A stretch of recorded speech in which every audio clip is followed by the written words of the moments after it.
The very, very, very best gift you could give is something like a box of cookies.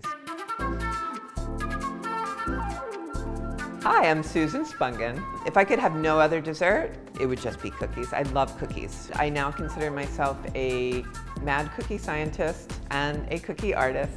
Actually, when I first came to New York, I started making cookie boxes, and I just loved picking out different recipes and then putting them all together in a box and then giving them to friends. There are a couple in this group that are completely addictive. I really wanted a range of different kinds of flavors, different kinds of looks. Everything has to be rolled together in one little perfect package. That's all I have to say about cookie boxes. I actually have an art background, so I particularly like applying art to cookies. This cookie was inspired by a collage by Ellsworth Kelly. Brushstrokes cut into 20 squares and arranged by chance. For me, it's like becomes just a blank canvas for painting. You don't need to have like a big, thick layer of royal icing. You can see how the line dissolves into a flat surface. I find it a whole lot easier to just dip the cookies, and it's okay if my fingers get a little icing on it. And then I shake it back and forth. I might take a little peek and then flip it over. We want to get the icing right to the edge and also break any air bubbles that might have been in the icing. And if there's anything that dripped over the edge, you just clean it up. You really want them to be absolutely bone dry before you start painting on them. Then I'm using both petal dust and luster dust, which are these beautiful powdery pigments. Peppermint extract. It's almost like a watercolor wash, and the alcohol just immediately evaporates, and all you're left with is the pigment on the cookie. And you're just gonna paint lines across the cookies, and then we're gonna rearrange them randomly.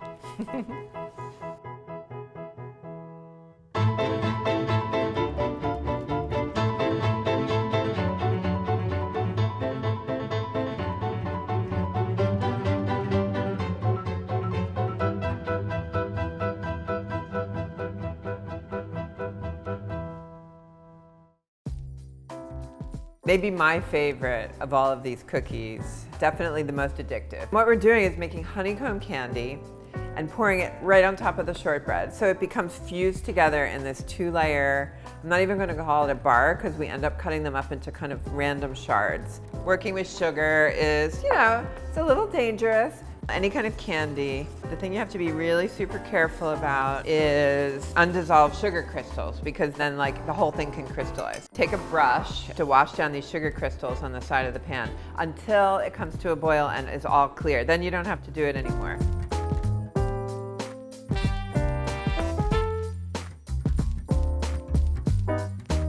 Sprinkle on the baking soda and just whisk it like a couple of times just to make sure it's mixed in. And then stop.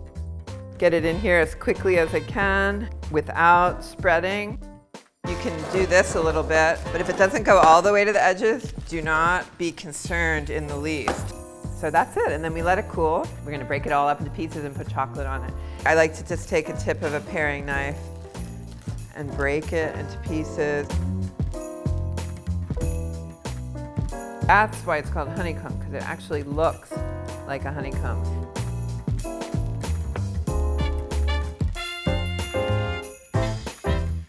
This one can be a little messy, but that's part of the fun.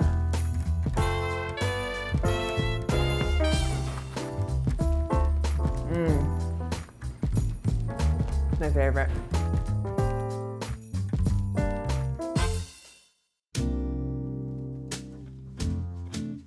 Poppy seed blood orange window cookies, which are, I think, an essential part of any cookie box. The poppy seed cookie is so versatile and goes with really any flavor.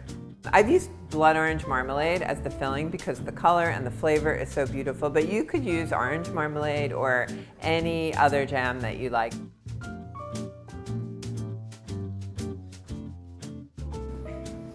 Really good.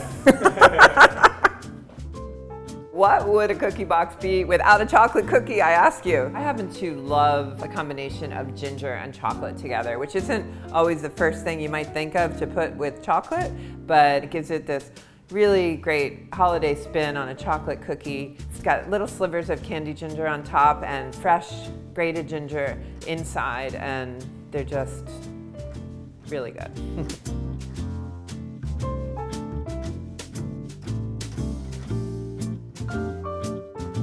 What I was really going for here was to have a crunchy, not too sweet cookie that could be dipped.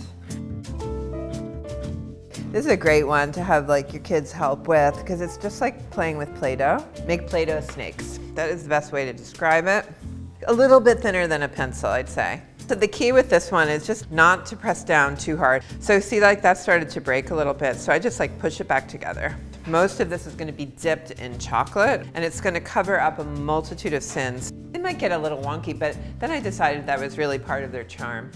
But they're really, really fun to eat, and they're fun to dip. Pop these in the freezer now, just so they hold their shape a little bit better in the oven. And that's true for any cookie dough.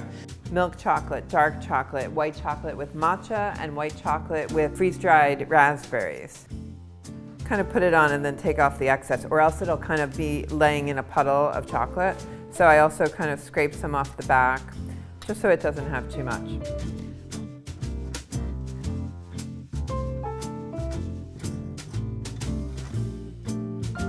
So even though you want to sprinkle these while they're still wet, it's actually good to let them set up a little bit, because otherwise the gravity of the nuts or whatever you put on it will kind of force them to slide off. Really nice way to finish off a cookie box. This is like another shortbread type dough, which is such a simple dough. These are cookie stamps, which are really popular these days, and they're really fun to use. Take your dough. It should be cold, but not ice cold, because it needs to be pliable enough to use the cookie stamp. And you dip the cookie stamp. Get it kind of centered under the stamp. You might get a stiff neck when you're doing this, because you do have to kind of look. You want to make sure it's even on all sides, and then you have to just sort of gently peel it off. Just by trimming it with the cookie cutter, you get a really nice clean cookie.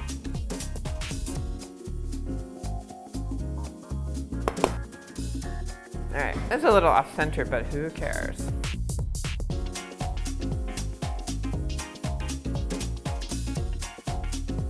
These should be glazed when they're warm from the oven, until they're like cool enough to handle. So put the glaze on, and I let the excess drip onto the next cookie that I'm gonna glaze. So you want a thin coating of glaze, not one that's gonna obscure the shapes that you just worked so hard to create.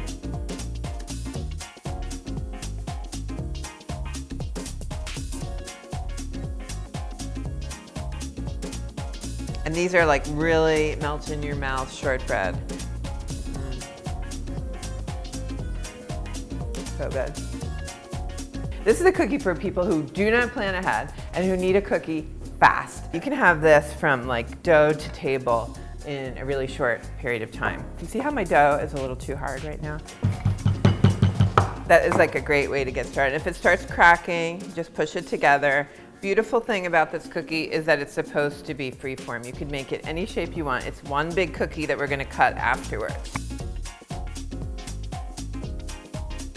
We're going for about a 1/4 inch thick here. We wanna make sure we're moving it while it's still pretty cold so it's not sticking. So we're gonna dock. That's a fancy word for poking it with a fork. This will let the steam escape as the cookie is baking. I'm gonna brush it with a little bit of egg white just to make the topping stick and then give it a little bit of a crunchy finish. And if you don't want to add seeds, you could try sesame seeds or even just sugar. I like to slice it into bars, and you have to do that kind of when it's pretty warm, or it might like kind of crack and crumble. But the alternative is just let people break them. See, some of those broke, but it's okay. This is the other one that I'm addicted to. Thumbprint cookies. Pistachio, hazelnut, and pecan. You can take your choice or you can make all three. It's completely interchangeable in this recipe. I mean, some nuts are a little bit oilier and they might make the cookie spread just a tad more. I do use my thumbs. Sometimes people like to say use a wooden spoon handle. The truth is when these cookies get thumbprinted, they're not really that hot yet. It's halfway through the baking time. They don't kind of spread out as much, and I like the little craggy cracks that happen when you stick your thumbs in. I love the variety. You could make a cookie box of just thumbprints.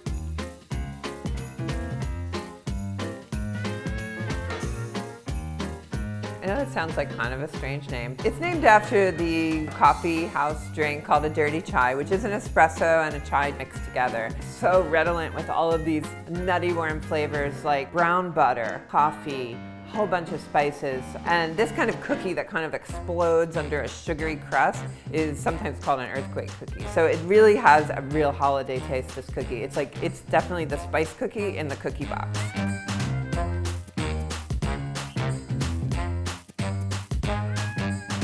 Well, first of all, I've been playing around with marbling black and white tahini for the last couple of years. These end up tasting kind of like halva by the time they're baked. Made one dough, and then we separated into 2/3 and 1/3, and we mixed some white tahini into some of it and black tahini into the other third. I'm gonna cut each piece in half, and we're just gonna pat it out, and it's not really like super important that it's square or anything like that. It's almost like smearing it. You're just kind of trying to spread it out more or less. What you don't want to do when you're marbling these two colors together is just turn it into a muddle. You want to keep some separation with the color so you can get a nice swirl. Take this layered piece of dough and lightly knead it, but less than you might think. Because if you do too much, you'll just lose any sense of marbling. You don't want to chill this dough in advance before marbling it. You want it soft, straight out of the mixer. But then when it's time to put it in the pan, we're just gonna very lightly knead them together and get it in as evenly as possible. I want to avoid any air spaces. I really like using the back of my knuckles to do this kind of thing. Once this is very chilled, brush some egg white on all sides of it, and I'm going to use some coarse sanding sugar, black sanding sugar, which looks really cool. And it adds that like sugary crunch to the edge. Look how easy that is. We don't have to roll out and cookies and use a cookie cutter. And those are going to be our marble slabs. And then we bake them, and then they're done. These are what I call a self-decorating cookie.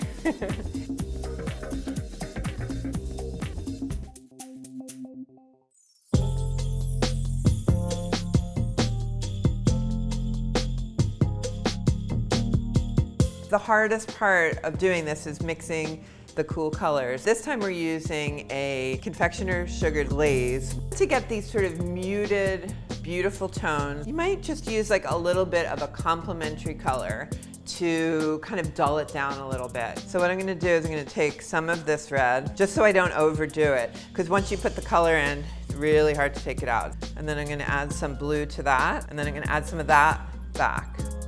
But as you mix, you're gonna see the color just takes on a whole new character. Yeah, I like it. Dip the cookies in the very same way that we did the royal icing.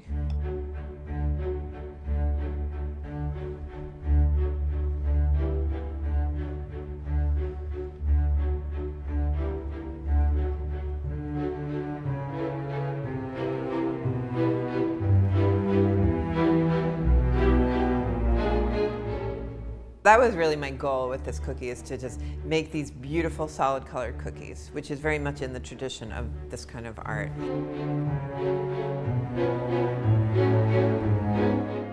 You don't need any special decorating talent except for this one basic cookie dipping technique to make these. All you need to do is like sprinkle stuff on, and these you have to decorate them while the icing is still wet. That you just crumble everything onto the cookies, a little bit here and a little bit there.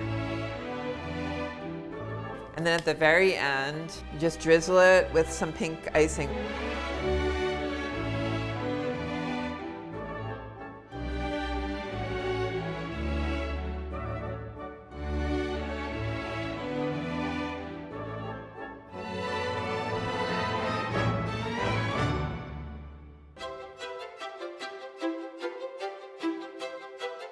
I really put my heart and soul into these recipes, and I'm really proud of them, and I hope you like them. You give somebody something like that, it's the absolute best gift you can give.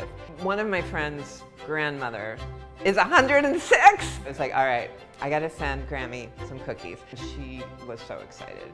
It made her whole Christmas. Grazie, molto delizioso. Grazie e buon Natale. Ti voglio bene assai, assai, assai.